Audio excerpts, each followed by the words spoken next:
harka fuunee kabajamtoota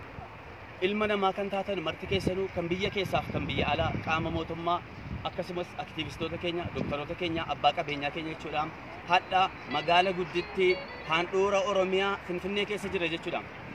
Finfinnee isaa jechuudha osoo daarii ta'e osoo bakka biraa osoo fagoo ta'e weel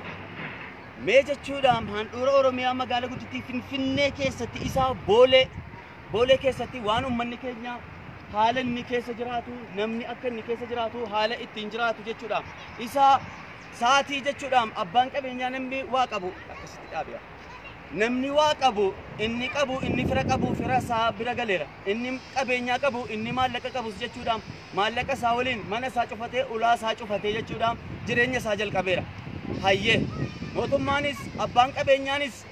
mee jechuudha dhuguma yoo ilma namaatiif hirrifattu yoo ta'e dhuguma ilma namaatiif jechuudha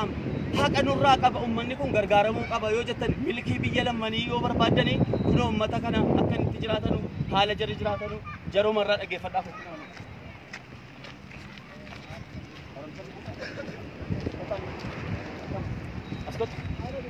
akkas fagaadhuuti akkam nagaa mucaakeeti asuma keessa galta mana kana keessa meeshaa rachatti qabi manichatti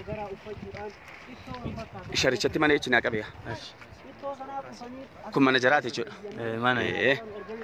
hayyee maanguddoon kun isaanis asuma hayyee meen dubbanna hayyee mee as keessa jiraatu jechuudha erga as keessa jiraachuu jalqabdanii al tokko sagalee okay erga as keessa jiraachuu jalqabdanii hagamte hayyee amma jechuudha miidiyaan televizyiiniin yookaan reediyoon waan isin ittiin hordoftanu waan amma adeemaa jiru kana quba qabdu koronaa waa'ee koronaa kana quba qabdu dhaggeeffadhu yaa Oromoo amma waa'ee amma keessa jiraatanu waa'ee mana waa'ee fooqii waa'ee qabeenyaa waa biraa miti waanuma jechuudha hadda yookaan waa'ee gwaantii waa'ee maaksii waan biraa jechuudha amma akka hin dubbanneefu jarri waa'ee maaliitiin waan maaksii waa'uma gwaantii illee quban qaban waa'ee koronaa kana please ummata keenya habaraarannu ilaalaan siniin jedha mee ummata Oromootiif maal isinii gochuu qabanii wanti isin dalagdanu maayini wanti isin nyaatan wanti isin dhugdanu maayini mee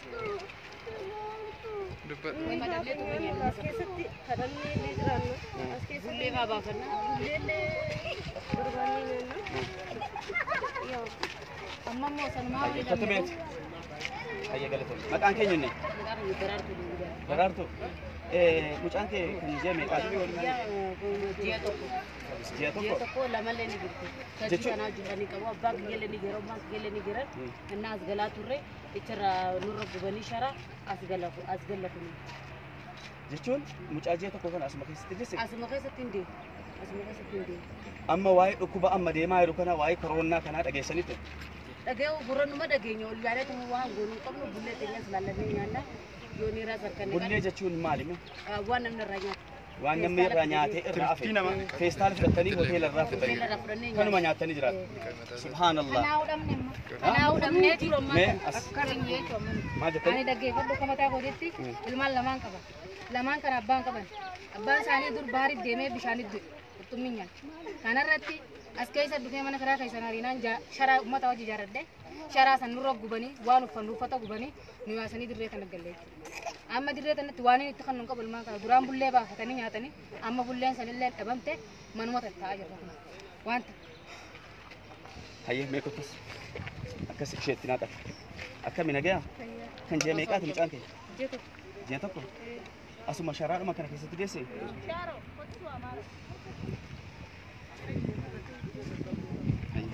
السلام عليكم. أكم نجاة أباكي. جرتو. أسمع شرار ما كانت يسقلتو. جتشون أما يرو بكان دفو يرو أما ركون ستي كوبت جتشون ستي بكرتو مي أما قاتو شران كذي بكان رامي يمال رايوس نبيسون من دنداو مي جتشون akkamitti mee jireenya keessan as keessa jiru mee ummata isin hordofaa jiruuf mee ummataaf jechuudha intilii jedhame ergaa keessan dabarfadha isaan keenya wanni jiru isin jirtu yoo fulloon kanneen hundumaa bishaan azara abba akkasumas baattotti jira battoo ukkubaas rabbii fide